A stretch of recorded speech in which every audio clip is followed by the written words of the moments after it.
Okay, so my approach to the Self-Society Cosmos class is, I guess you would call it an anthropological constructivist approach, something like that, right? So I start with the premise that some of the texts and sort of founding documents and all that kind of stuff, they tend to take on this kind of life of their own, as if they're sort of natural objects or something like that. And so I kind of like the anthropological approach because it forces us back into this place where we have to come to terms with the fact that people made these things, that people make the temples and the texts and everything else through repetition, etc. And so I want to kind of take us back in a way to the primal moment or the primal scene.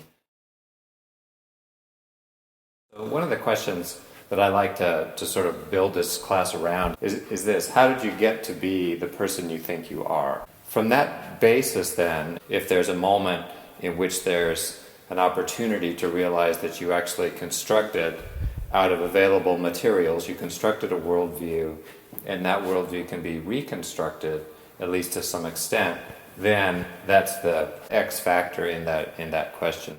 So I treat the class more or less, and this is the constructivist part, I treat it as a kind of worldview construction and remodeling project. I like to think of the various ways that humans typically construct meaning. And so I like to think of these as four ways of knowing that humans have kind of used throughout time and have created all kinds of knowledge products in the interaction of these four ways of knowing. So we have the intellectual, the scientific, the spiritual, and the aesthetic are the big four for me. If you understand that these processes are the way that these things get built in the first place, you actually have some tools to work with. So again, the project is to sort of come to terms with and or transform your own worldview, and the ways of knowing are essentially like a simple toolkit that brings the whole endeavor down to the level of principles and methods rather than necessarily ideas. Although we entertain ideas, I always like that phrase anyway, that what do you do? You take them to the movies, or what do you do? But anyway, we entertain ideas, but for me that's not where the real traction is. Getting down to the level of how these things are made is a fairly resonant move to make in the culture that we exist in at UNCSA. And so that's another kind of reason to sort of put it in that context.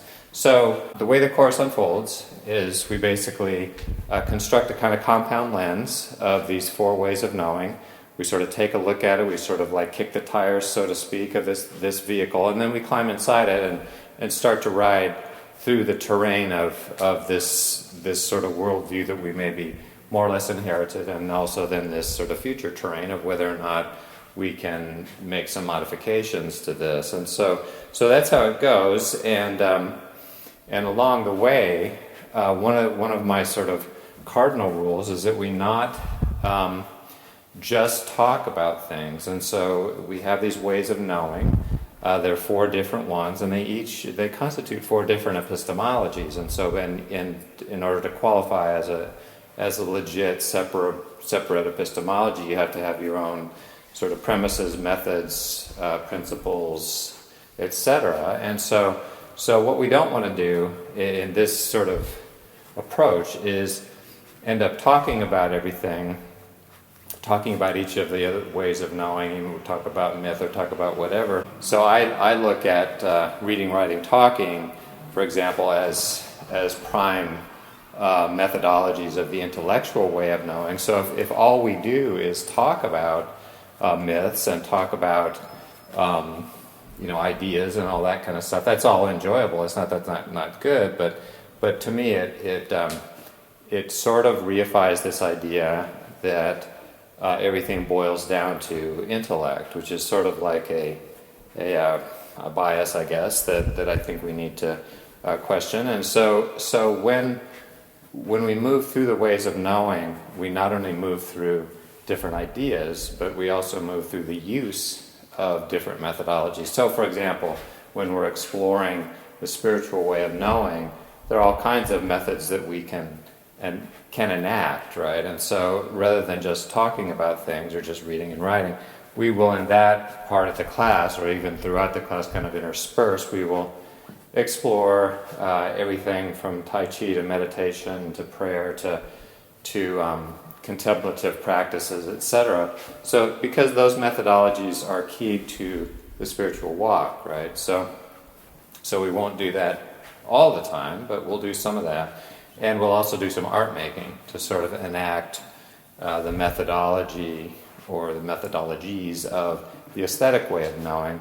And when we get to science, it's more like a matter of we kind of combine that to some extent with the intellectual way of knowing, and with a kind of emphasis or focus on observation and experimentation. So we take those as kind of generic methodologies of the scientific way of knowing.